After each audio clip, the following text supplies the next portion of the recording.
ছেলে মেয়েকে বিবিকে সবাইকে একত্রিত করলেন, একত্রিত কইরা বলতেছেন, ও আমার বিবি, ও আমার সন্তানেরা রে, তোমাদের কাছে আমি বাবা হিসাবে, স্বামী হিসাবে একটা ওসিয়ত করে যাইতেছি, মৃত্যুর পরে তোমরা আমার লাশটাকে মাটি দিবা না, কবর দিবা না, আমার এই দেহটাকে আগুন দিয়া জ্বালিয়ে পুড়িয়া ছাই কইরা এই ছাইগুলা অর্ধেকটা ছাই বাতাসে উড়িয়া দিবা, আর অর্ধেকটা ছাই তোমরা নদীর মধ্যে পালিয়া দিবা।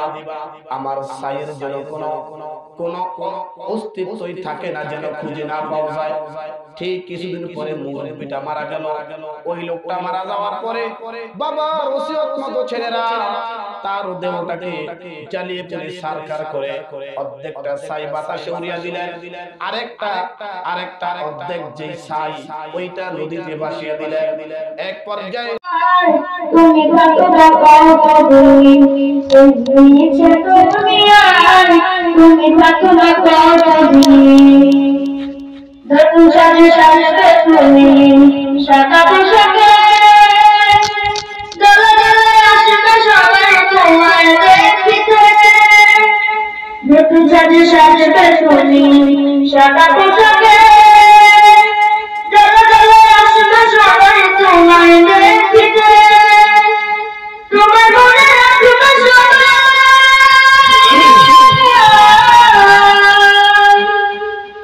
তোমার মনে রাখবে সবাই, অন্য কিছু নেই, এই নিচে দুনিয়ায় তুমি থাকবে কতদিন, এই নিচে দুনিয়ায় তুমি থাকবে কতদিন। আসসালামু আলাইকুম ওয়া রাহমাতুল্লাহি ওয়া বারাকাতুহু। মাশাআল্লাহ বারাকাতুহু ফি হায়াতি মুহাম্মদ জুবাইর সাল্লাল্লাহু আলাইহি ওয়াসাল্লাম কবিরা বসে ইমাম বিতরণী লম্বা খাড়া হেনমাগরে এক মানুষের জীবনে কেনই বা শান্তিপূর্ণ এই পৃথিবীতে কি হবে, শান্তি ধরা হিংস্র এই মানুষ কবে হবে গতি, সব চলে যাওয়া হবে মক্কার আলামিন হারা গুহায় তাই সত্যের সন্ধানে আজকের এই ওয়াজ মাহফিল, যেখান থেকে আমরা আমাদের জীবনের মাকসাদ অর্জন করে মাকসাদ নিয়ে বক্তব্য থেকে আমাদের জীবনের নতুন মাকসাদ নিয়ে আমরা আমিন। এই পর্যায়ে আপনাদের সামনে আলোচনা পেশ করবেন সুমধুর কণ্ঠস্বর, তরুণদের হৃদয় স্পন্দন, হাফেজ কারি মাওলানা আল-আমিন শাহেদ চৌধুরী, হাফেজ কারি মাওলানা আল-আমিন চৌধুরী, ইমাম ও খতিব আফারিয়া কেন্দ্রীয় জামে মসজিদ মতলা হুজুর চাঁদপুর। হযরতের মূল্যবান বক্তব্য পেশ করার জন্য বিশেষভাবে অনুরোধ করা হচ্ছে।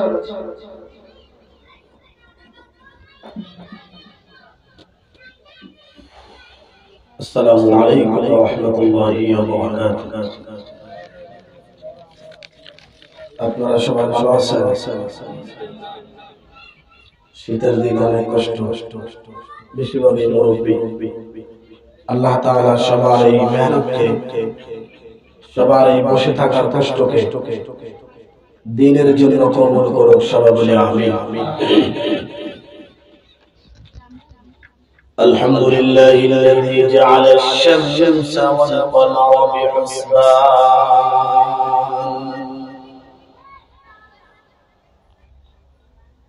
والنجم والشجر يسجدان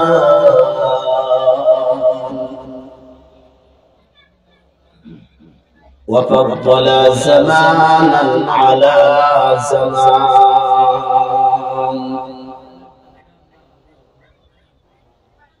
كما فضل مكانا على مكان وإنسانا على إنسان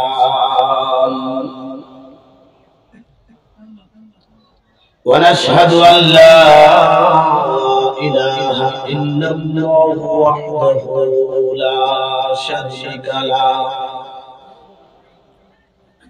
ونشهد أن سيدنا ومولانا محمدا عبده ورسوله فقد قال الله تعالى في كلامه المجيد والفرقان الحميد أعوذ بالله من الشيطان الرجيم بسم الله الرحمن الرحيم يا أيها الذين آمنوا اتقوا الله حق تقاته ولا تموتن إلا وأنتم مسلمون قال رسول الله صلى الله عليه وسلم من جد وجد أو كما قال النبي عليه الصلاة والسلام في شان حبيبه مخبرا وآله إن الله وملائكته يصلون على النبي يا أيها الذين آمنوا صلوا عليه وسلموا تسليما اللهم صل على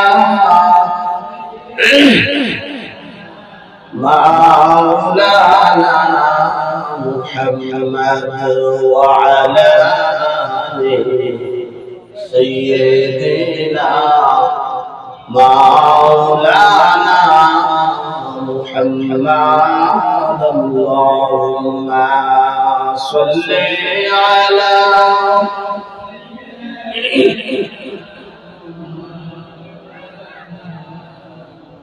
وعلى آل سيدنا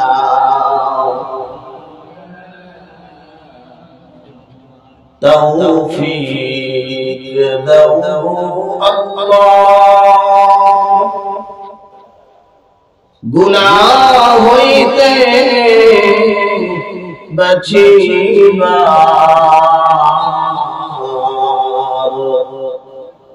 আমল করিতে দেব সুন্নাত নবী মুস্তাফা আল্লাহুম্মা সাল্লি আলা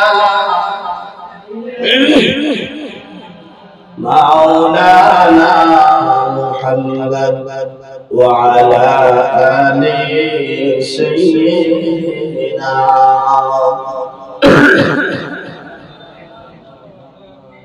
بلغ العلا بكماله كشف الدجى بجماله حسنت جميع وخصاله حسنت جميع وخصاله صلوا عليه وآله যেদিন তুমি প্রথম এসেছিলা ভবে যেদিন তুমি প্রথম এসেছিলাম ভবে কেঁদেছিলা তুমি একা হেসেছিল সবে এমন জীবন তুমি করবে গঠন এমন জীবন তুমি করিবে গঠন মরণে হাসিবে তুমি কাঁদিবে ভুবন মরণে হাসিবে তুমি কাঁদিবে ভুবন বালাগাল উলা বিকামালিহি কশফত দুজা বিজামালিহি حسنت جميع خصاله صلوا عليه وآله لا إله إلا الله لا إله একটু মুহাব্বত লা ইলাহা ইল্লাল্লাহ লা ইলাহা لا إله إلا الله لا إله أسيا الله كالله বেরাউন্দিলো কত জ্বালা আমার আল্লাহ বলেন ও জিবরাইল খুলে দাও জান্নাতের তালা লা ইলাহা লা ইলাহা ইল্লাল্লাহ লা ইলাহা লা ইলাহা ইল্লাল্লাহ মুহাম্মাদুর রাসূলুল্লাহ সাল্লাল্লাহু আলাইহি ওয়াসাল্লাম সবাই বলি আলহামদুলিল্লাহ মাইকের আওয়াজ এখনো যেটুকু যাইতেছে যদি মাইকের আওয়াজ যেটুকু যায় এতটুকুর মধ্যেও প্রতি বাড়ি থেকে অন্তত 5 জন মানুষ করে আসে এরকম 10টা প্যান্ডেলেও কিন্তু মানুষ জায়গা দেওয়ার সময় হবে না মানুষ আরামে যাবে আমি কথা বলার উদ্দেশ্য এটাই যে আপনারা কত ভাগ্যবান যে মাহফিলের প্যান্ডেলে অন্যদের মতো বেহুদা সময় নষ্ট না করে সওয়াবের নিয়তে আপনারা আসার নিয়ত করেছেন আল্লাহ আপনাকে আনছেন আপনাকে আমাকে এখানে এনেছেন তার মানে আপাতত গুনাহমুক্ত কিছু না করলেও নেক আমলের সওয়াব লেখা হইতেছে বলেন সুবহানাল্লাহ যারা আসতে পারে নাই তারা লাভবান না আমি আপনি লাভবান এইজন্য শুকর আদায় করা দরকার না ভাই মন থেকে কালিমাকে শুকর আদায় করি আলহামদুলিল্লাহ হাপানিয়া প্রধান বাড়ির উদ্যোগে কবরবাসীর রোহের মাগফিরাত কামনায় নবম বার্ষিক ইসালের সওয়াব ওয়াজ ও দোয়ার মাহফিলের আজকের সম্মানিত সভাপতি বিশেষ অতিথি হযরত উলামায়ে কেরাম পর্দানিশিন আমার শ্রদ্ধেয়া আবেদা খালিকা জাহিরা মা ও বোনেরা সম্মানিত উপবিষ্ট আমার সামনে কলিজার টুকরা মুসল্লি ভাইরা বাবাজিরা আল্লাহ তাআলা দুনিয়ার ভিতরে সবাইকে এক আমল করার তৌফিক দেয় না সবাইকে এক আমলের জন্য সুযোগ দেয় না অনেক টাকা পয়সা ওয়ালার মালিক নামাজ পড়ার সুযোগ পায় না গরিব কৃষক দেখা গেছে ইবাদত করার কারণে আল্লাহর কাছে দামি হয়ে গেছে সুবহানাল্লাহ তো ওলামায়ে কেরামরা সময় থেকে বাদ আসর থেকে এই পর্যন্ত আলোচনা করেছেন। আমার পরেই প্রধান বক্তা আসবে। আসলে এখানে ওয়াজ করার জন্য বসি নাই, সম্মান করে সবাই বসাইছে। আপনারা দোয়া করবেন, যেটুকু সময় কথা হয় বলতে পারি, কথাগুলো যেন আমার আপনার হেদায়েতের জরিয়া হয়, বলেন আমিন। এমন কিছু কথা আল্লাহ মুখ থেকে বাইরে করে, আমি যত বড় আলেম হই না কেন, আমি যত বড় বাহাদুর হই না কেন, আমি চেষ্টা করে কোনো কথা বলতে পারবো না যদি আল্লাহ তৌফিক না দেয়। ঠিক কিনা বলেন? সমস্ত ওলামায়ে কেরামদেরকে সাবজেক্ট দিয়ে দিয়েছিলাম যে কোন আলেম কোন বিষয়ে আলোচনা করবে। আমি একটা সাবজেক্ট নিয়েছি, সেটার নাম হচ্ছে তাকওয়া। সেটার নাম কি? তাকওয়া। যেটা আমাদের মধ্যে এখন নাই বলতে চলে। ঠিক কিনা জোরে বলেন? তাকওয়া বুঝেন? তাকওয়া শব্দের অর্থ হচ্ছে শরমে রাখা, বিশ্বাস কইরা তাকে মেনে চলে, তাকে ভয় করা, এটার নাম হচ্ছে তাকওয়া। এবং বিশ্বাসের উপরে আরেকটা কাজ আছে, যে তাকে স্মরণ করা যে উনি আমার সামনে। আপনাদের কাছে আমি একটা উদাহরণ দিই, জোরে বলেন না কেন? একজন আসামিকে কোন সুযোগ দেওয়ার জন্য, অথবা তার অসুস্থ মাকে দেখার জন্য, অথবা তার মা বাবার যে কোনো কারো জানাজায় শরীক হওয়ার জন্য তাকে জেলখানা থেকে কি এমনি ছেড়ে দেওয়া হবে, নাকি তার সাথে দুইজন গার্ডিয়ান দেওয়া হবে? কি জন্য? যেন কোনো অনুৎপন্ন কিছু না করতে পারে, না পাইতে পারে। ঠিক আমার আল্লাহ তাআলা আমাকে আপনাকে দুনিয়া সৃষ্টি করার পরে এমনি ছেড়ে দেয় নাই রে বাবা। আপনারা ছোটবেলা থেকে ওয়াজ শুনছেন, শুনবেন। আল্লাহ তাআলা আমার আপনার সাথে দুইজন বাবা, আমার আপনার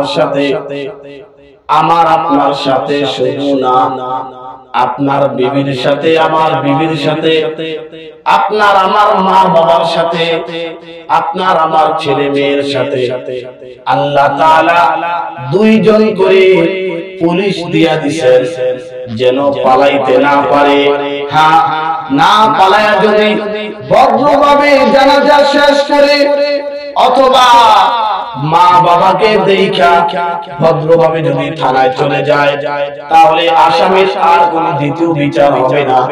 যদি তার ব্যবহার সুন্দর দেখে, এমনও হতে পারে জেল কর্তৃপক্ষ তার ব্যবহার দেখে তাকে ফাঁসি থেকে খালাস দিয়ে দিতে পারে। ঠিক কিনা বলেন? আর যদি অনুৎপন্ন করে তাহলে তো রক্ষা নাই। তাহলে কি রক্ষা নাই? সাথে সাথে ওইখানেই ডাইরেক্ট ক্রস ফায়ার করে দিতে পারে। ঠিক কিনা বলেন? ভাই, আমি আপনি এই দুইজন পুলিশের মাধ্যমে চলতেছি, আমরা জানি কিন্তু মানি না। একটা কথা হুট করে বলে পালাইলাম, কি কারণে? তাকওয়া নাই। বলেন কি কারণে? কি নাই ভাই? তাকওয়া নাই। নামাজ পড়ি, সেখানেও তাকওয়া নাই। ব্যবসা বাণিজ্য করি, সেখানেও তাকওয়া নাই। আমি আপনি চাকরি করি, সেখানেও তাকওয়া নাই। ইলেকশন করে, সেখানেও তাকওয়া নাই। ওয়াজ মাহফিলের মধ্যে এখন কিছু ওয়াজ মাহফিলেও তাকওয়া নাই।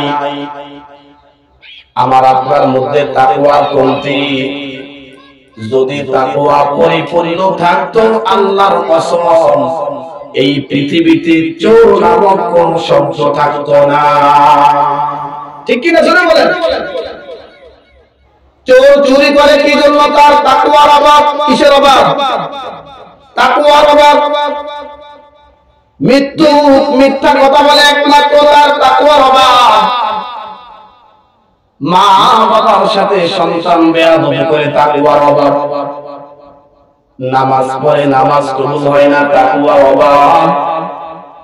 ব্যবসায়িক ব্যবসা করে ব্যবসার মধ্যে হালাল নাই তাকওয়ার অভাব। আমার আল্লাহ তাআলা বলেন ইয়া আইয়ুহাল্লাযীনা আমানু তাকুল্লাহ হাক্কা তুকাতিহি ওয়া লা তামুতুন্না ইল্লা ওয়া আনতুম মুসলিমুন।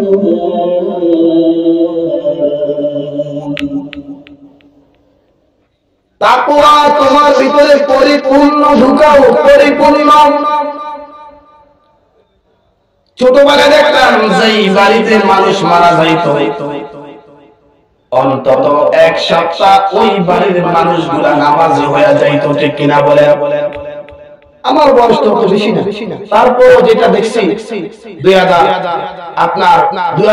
সাল থেকে শুরু করে অন্তত 2005-6 সাল পর্যন্ত দেখতাম 1998-97 সালে দেখছি যে বাড়িতে মানুষ মারা গেছে অন্তত ওই বাড়ির মানুষগুলো এক সপ্তাহ অন্তত মসজিদে গিয়ে নামাজ পড়তো, ঠিক কিনা বলেন? তাকওয়া ছিল, তাকওয়া। আয় হায় রে, অমুকে মারা গেছে, কোন দিন জানি আমার মরার চিঠি আইসা। তাকওয়ার অভাব, তাকওয়ার অভাব।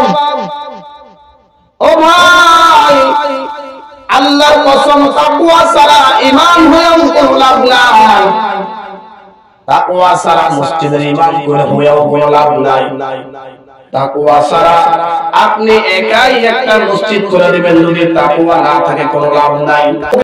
ভাই, তাকওয়ার আলোচনা, নামাজের মধ্যে তাকওয়া নাই। কি জন্য নামাজের মধ্যে তাকওয়া নাই? বন্ধুরা কিভাবে বুঝলেন? এই যে মাগরিবের নামাজ পড়ে এশার নামাজের খবর নাই, ঠিক কিনা? জোরে বলেন, ঠিক জোরে বলেন সবাই। আপনাদেরকে আমি জোর করে ঠিক বলামু, সত্যটা তো সত্যি বলতে হবে, ঠিক কিনা বলেন? মাগরিবের নামাজ পড়ে এশার নামাজের খবর নাই। এশার নামাজ পড়েও যদি ফজর নামাজের খবর নাই। আমার বাড়ির আমার মা অসুস্থ ছিল গত রোববারে, মাকে হসপিটালে দেখার জন্য আমি গিয়েছিলাম। ওই সময় যায়া শুনি আমার বোন বলতেছে আমার পাশের বাড়ির আমার এক কাকা ঘুমাইছে। ঘুমের আগে যেই পরিমাণ নেক আমল করছিল, এই নেক আমলওয়ালা মানুষটা আর পরের দিন ফজরের আযান শুনতে পায় না। ফজরের আগেই ইন্তেকাল করছে ঘুমের ভিতরে। এটা একটা তাকওয়া। এটা একটা কি কি তাকওয়া? কি তাকওয়া? আল্লাহুম্মা বিসমিকা আমুতু ওয়া আহইয়া। এই যে ঘুমটাও একটা মৃত্যু, একটা মরণ। প্রতিদিন রাতে আমি আপনি মারা যাইতেছি, কোনদিন আল্লাহকে বলি নাই আল্লাহুম্মা বিসমিকা আমুতু ওয়া আহইয়া। ঘুমের থেকে উঠেও শুকর আদায় করি নাই আলহামদুলিল্লাহিল্লাযী আহইয়ানা বা'দা মা আমাতানা ওয়া ইলাইহিন নুশুর। আল্লাহর শুকর আদায় করি নাই। কারণ কি? তাকওয়া তো আমাদের মোবাইলে রাত্র এশার নামাজের সময় মোবাইলের মধ্যে সময় যায়, এশার নামাজের সময় টিভিতে সময় যায়, দেখতে দেখতে দেখতে 1টা 2টা 3টা বাজে ঘুমায়। কোন সময় ফজর হয়, কোন সময় এশার হয়, খবর নাই। ও ভাই, যদি তাকওয়া থাকতো প্রত্যেকটা মানুষ সময়কে গুরুত্ব দিত, ঠিক কিনা বলে? মানে রাতে ঘুমাইতেছে, প্রতিদিন ঘুমায়, ঘুম থেকে উঠে অফিসে চলে যায়, কাজ করে, দিনে চলে যায়। উনি যে প্রতিদিন মরতেছে, আর এই মরার ভিতরে যে কত মানুষ শেষ ঘুম ঘুমাইতেছে, এই চিন্তা নাই। এটার নামে তাকওয়া। নামাজের মধ্যে তাকওয়া না, নামাজের মধ্যে তাকওয়া নাই। তাকওয়া কি? ভয়। তাকওয়া কি? বিশ্বাস। হ্যাঁ আমার মতো হবে, এটাকে বলা হয় তাকওয়া। এক দাদুকে দেখলাম নামাজ পড়ে ঘরের ভিতরে ওই ভাত বাড়ছে দাদার জন্য, দাদা হয়তো বাইরে গেছে কি কারণে, উনি নামাজ মুরগি ভাত খেতেছে, নামাজে থাইকা মুরগি গেলাই নাউজুবিল্লাহ বলেন না কেন? নামাজ পড়ছে ঠিক, তাকওয়া আসেনি বলেন না কেন? নামাজ পড়ছে তাকওয়া আছে? মা বলে রাগ করেন না। তো যেই কথা বলতেছিলাম, তাকওয়ার অভাব আমাদের মধ্যে। কিসের অভাব? তাকওয়ার অভাব। নামাজেও তাকওয়া নাই, ব্যবসার মধ্যেও তাকওয়া নাই, আমাদের কোনো কাজ করবে তাকওয়া নাই। প্রিয় হাজিরিন, এই তাকওয়া নিয়ে কবরে গেলে কি লাভ, এই কথা বলেই আলোচনা শেষ। তাকওয়া বনি ইসরাঈলের যুগের এক ঘটনা। উনি মৃত্যুর আগে ওনার এক সন্তানকে, ওনার সন্তানদেরকে বিবিকে ওসিয়ত করে গেছেন। ওই লোকটাকে আমরা আগে বলি, উনি ওনার জীবনে এমন কোন আকার নাই যে কাজা আদায় করে, মানে গুনাহ তো করছে, যেই গুনাহ বাদ ছিল ওটা কাজা আদায় করছে। নাউজুবিল্লাহ বলেন না? মানে গুনাহ, উনি কেমন গুনাহগার, যৌবন বয়সে গুনাহ করে, যেমন আমাদের যুবকেরা এখন বুড়া বয়সে আপন করে আনে, ঠিক কিনা জোরে বলেন? রাগ করছেন মনে হয়। এই তাকওয়ার অভাবের কারণে আপন করে আনে যুবক বয়সে। এই লোক যুবক বয়সে, যৌবন বয়সে তার জিন্দেগি গুনাহ করতে করতে তার জীবন শেষ করে ফেলাইছে। এইবার বৃদ্ধ হইছে, এখন আর যৌবন নাই, কি নাই? যৌবন নাই, শরীরে শক্তি নাই, অচল, ছেলে মেয়ে কথা শুনে না।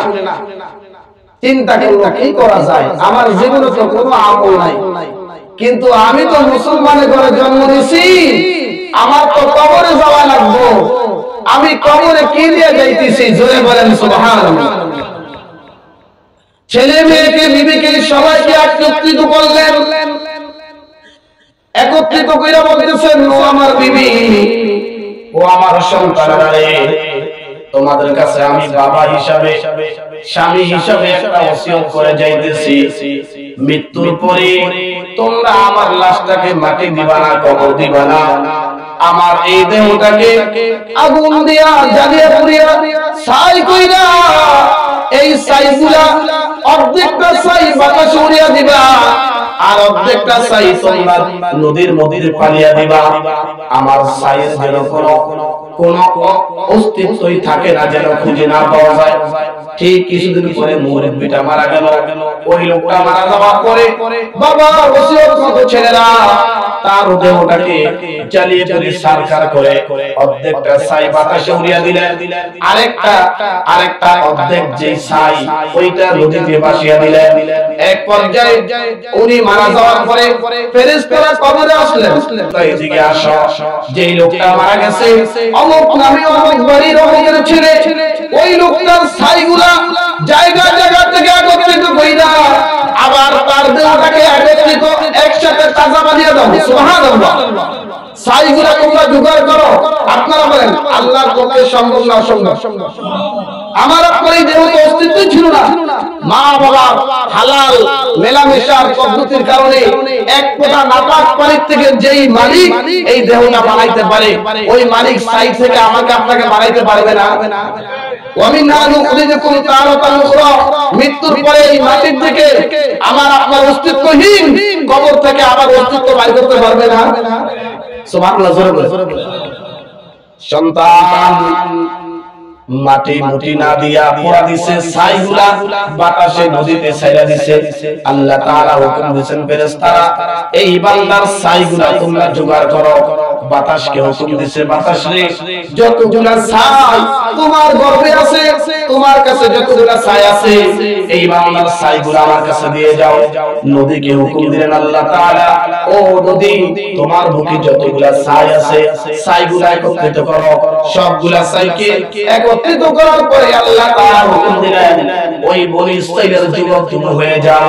লোকটা জীবিত হয়ে গেলেন আল্লাহ তাআলার হুকুমে। আল্লাহ তাআলা এবার প্রশ্ন করতেছেন, ও বান্দা তুমি জীবনে কোনো আমল করো না, তুমি জীবনে কোনো ভালো কাজ করো নাই, তুমি তো এমনি জাহান্নামী, এমনিতেই পাপী, কিন্তু তুমি মৃত্যুর পরে কেন তোমার পরিবারকে কেন বলছো তোমার দেহটাকে পুড়িয়ে দিতে? ওই লোকটা বলতেছে, আল্লাহ আমি জানি আমার এমন কোনো আমল নাই, এমন কোন নেক আমল নাই, এমন কোন ভালো কাজ নাই, কি নিয়ে আপনার দরবারে উঠবো? এই জবানটা আপনার সামনে নিয়ে আসতে লজ্জা লাগছে, কারণ আপনি পবিত্র, আপনি পবিত্র মালিকের কাছে আমার এই নাপাক দেহটাকে দেখাইতে লজ্জা হইছে। এই ভয়ে আমি আমার সন্তানদেরকে বলছি আমার দেহটাকে পুড়িয়া ছারখার করে দিবি। আল্লাহ বলেন, কি জন্য ভয় পাইছো জাহান্নামের আগুনকে? আমি আল্লাহকে ভয় পাইছো, যেই আগুনকে ভয় পাইছো আমি আল্লাহকে যে ভয় পাইছো, যাও আমি আল্লাহ তোমাকে মাফ কইরা জান্নাত নসিব করে দিলাম। সুবহানাল্লাহ। ভাই এটা মৃত্যুর পরে দুনিয়াতেও লাভ আছে, দুনিয়াতেও ফায়দা আছে। আপনারা মনে করেন যে আল্লাহর ভয় করে তো পরকালে সেরা লাভ, নামাজ পড়লে সওয়াব পাবো মৃত্যুর পরে, দান সদকা করলে মৃত্যুর পরে সওয়াব পাবো, দুনিয়াতে কি কোনো লাভ নাই? অবশ্যই লাভ আছে। সুবহানাল্লাহ বলেন। মৃত্যুর পরে এবং আগেও লাভ আছে। আপনার তাকওয়ার 12টি ফায়দা। সুবহানাল্লাহ বলেন। কমপক্ষে 12টি ফায়দা তাকওয়ার। কয়টা? 12টি ফায়দা। এর ভিতরে এক নাম্বার, আল্লাহ পাক নিজেই যেই বান্দা ভিতরে তাকওয়া ভয় থাকে আল্লাহ তাআলা নিজেই তার প্রশংসা করে, এবং ওই তাকওয়াবানের প্রশংসা तमाम মাখলুকাত আসমান জমিনের মধ্যে ছড়িয়ে দেয়। বলেন সুবহানাল্লাহ। উদাহরণ যেমন এই এলাকা যদি নম্র ভদ্র, সুদ খায় না, ঘুষ খায় না, 5 ওয়াক্ত নামাজি, কারোর সাথে বেয়াদবি না করে, এই লোকের প্রশংসা আপনি আমি করব না, না করব? আল্লাহ বলেন, আমি নিজের প্রশংসা করি, এবার দেখো দেশের মানুষও তোমার প্রশংসা করে। বলেন সুবহানাল্লাহ। এইজন্য তাকওয়া অনেক দাম। 2 নাম্বার, আল্লাহ তাআলা বলেন যে ব্যক্তি তাকওয়াবান হবে তার দুশমন তার কোনো ক্ষতি করতে পারবে না। বলেন সুবহানাল্লাহ। আপনি দেখবেন শয়তানের ক্ষতি মানুষে করে, কিছু কিছু মানুষ রূপী শয়তান আছে, এই মানুষের ক্ষতি এক শয়তানের ক্ষতি আরেক শয়তানের করে। ভালো মানুষের ক্ষতি কোনো ভালো মানুষ করতে পারে না, করে। এইজন্য আল্লাহ বলেন যার মধ্যে তাকওয়া থাকবে, 2 নম্বর আল্লাহ তাআলা তার দুশমন থেকে আল্লাহ নিজে তাকে হেফাজত করবে। সুবহানাল্লাহ। 3 নম্বর আল্লাহ তাআলা সকল কাজে তাকে সাহায্য করবে। সুবহানাল্লাহ বলেন। আমরা সাহায্য পাই না, আপন ছেলে মেয়েকে আমি বিপদে পাই না, বিবিকে বিপদে পাই না, মা বাবার সাহায্য পাই না, কিন্তু আল্লাহ বলেন তাকওয়াওয়ালা হয়ে যাও, তোমার সমস্ত কাজে সাহায্য করবেন কে? আল্লাহ। সুবহানাল্লাহ। 4 নাম্বার, আল্লাহ তাআলা যতই মুসিবত আসুক আপনি যদি তাকওয়াবান হয়ে যান, যত মুসিবত দুনিয়াতে আপনার আসুক আল্লাহ তাআলা সমস্ত মুসিবতে আপনাকে সাহায্য করবে। সুবহানাল্লাহ। এবং কি মুসিবত আপনার থেকে দূরে সরিয়ে দিবে। এটা আমাকে ভয় করে, তুই আবার কিসের পয়সা খেতে হইলো? সুবহানাল্লাহ বলেন না। 5 নাম্বার,